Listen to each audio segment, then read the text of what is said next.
The 2015 Dunlop MSA British Touring Car Championship blasted into thrilling action at a busy Brands Hatch on Easter Sunday. Over the winter, Britain's top series had witnessed its biggest driver shake-up in recent times. It was all changed from top to bottom.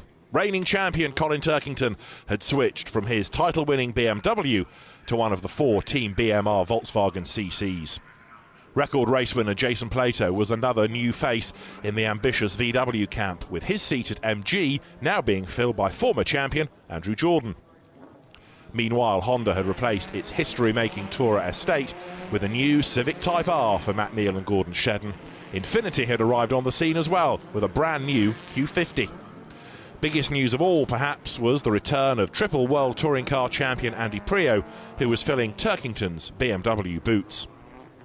The talented Channel Islander wasted no time laying down his marker by grabbing pole position for the first of the day's 3 epic encounters. Aaron Smith lined up second, with his 2 illustrious new teammates, Plato and Turkington, locking out row 2. All the drivers are obliged to run the softer Dunlop tyre in one of the day's 3 races, and Priaulx was one of the few front runners to take the option in the opener.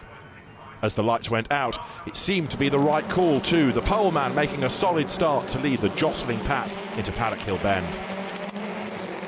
It was teammate Rob Collard, though, who made a lightning getaway from 5th on the grid, leapfrogging the Volkswagens to make it a BMW 1-2. Further back, the predictable first lap action saw Neal and Sam Tordoff make contact. Others in the tightly packed midfield were forced to take avoiding action.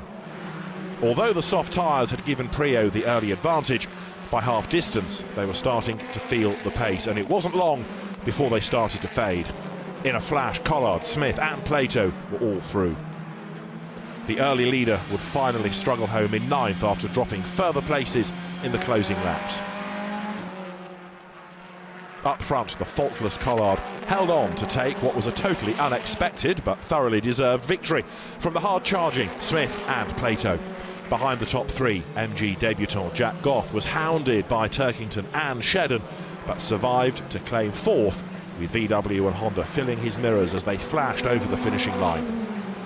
With the race 2 grid now being set by a driver's fastest lap in race 1, it was Plato who lined up on pole for the day's 2nd showdown alongside Priaulx.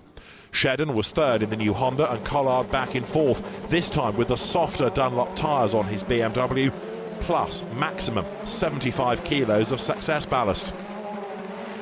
That didn't stop the race 1 winner from making another great getaway, slotting into 2nd behind Plato. But his glory was short-lived as first Shedden, then Priaulx battled their way past the soft-tyred BMW into the top 3 positions. By now, the dominant Plato had made his getaway and seemed on target for maximum points until disaster struck. A dramatic puncture sent the Volkswagen sliding off into the gravel and instant retirement. Plato's demise left Shedden and Priaulx locked in a titanic 2-way tussle for victory. The BMW briefly nosed ahead, but the Honda immediately fought back. The squabbling pair was still locked together nose to tail around the final corner, with the BMW drawing alongside on the dramatic drag to the checkered flag. It was Shedden, though, who just held on to give the Type R a stunning maiden victory, the margin just 0.04 of a second. With the top 10 reversed for the day's final race, it was the Audi of Rob Austin on pole in the holiday sunshine. The MG of Jack Goff also lined up on the front row, with Neal's Honda and Sam Tordoff's BMW behind. Austin made no mistake grabbing the early lead as Neal sneaked past Goff on the blast to the first corner. Further back, first race victor Collard went from hero to 0, a tap forcing him off into the kitty litter. The Audi bravely clung on to the lead as the top 3 ran nose to tail. Eventually, the chasing Honda made its decisive move, Goff also following Neal past the plucky Audi, which quickly fell into the clutches of Jordan's hard-charging MG. As the dueling duo tangled, so Smith slipped through into 3rd, an impressive climb from 12th on the grid. Back at the front, Neal was summoning up all his experience to keep Goff at bay. Despite the MG's close attentions in the final few laps, the triple champ held on to claim his 54th Btcc win and complete an amazing double for the new Civic Type R. After the champagne flowed, Louise Goodman caught up with the Honda star. Well, Matt, a fantastic opening weekend of the season for you and the Honda Urasa racing team. 2 victories for the new Civic Type R, and you're leaving this first round at the head of the championship. Yeah, we came here with high hopes but realistic expectations, and never in our wildest dreams would we imagine 2 wins out of 3 this weekend. It's just absolutely fantastic, and sharing them out 1 each, it's over the moon. So next time we move on to Donington, which is very much your home race, isn't it? Yeah, it's where I had my first ever Btcc win and emptied Alan Gow's pocket for 250 grand at the time. So it's got a lot of special memories for me. But we're realistic. Jason, the BMR guys have had incredible pace this weekend, and it's not gone their way. They're going to be light. We're carrying this new 75 kilo weight penalty at Donington, so it's going to be pretty tough in qualifying. Who else do you think is going to come into the mix at the next round? I think the BMs are going to always be there, all 3 of them. So, you've got to be realistic. The whole championship is wide open at the moment, not just with BMW, Honda and VW, but everybody up and down the pit lane. It's wide open.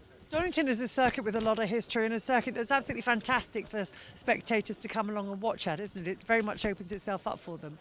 Yeah, I mean, historically, it's got some great viewing areas on the banks, down through Craner curves, some absolute classics. It's a real flowing circuit, which always provides some great racing, and it's a tough one to win at. Any particular favourite corners or favourite parts of the track for you? Well, one the drivers always dread is Craner curves, because it's flat out in 6th gear in one of these things. For the last few years, I haven't had the bottle to take it flat, but Flash always does me down there, so that's always a bone of contention for me where I've got to focus on. And what do you look for from a car at a track like Donington?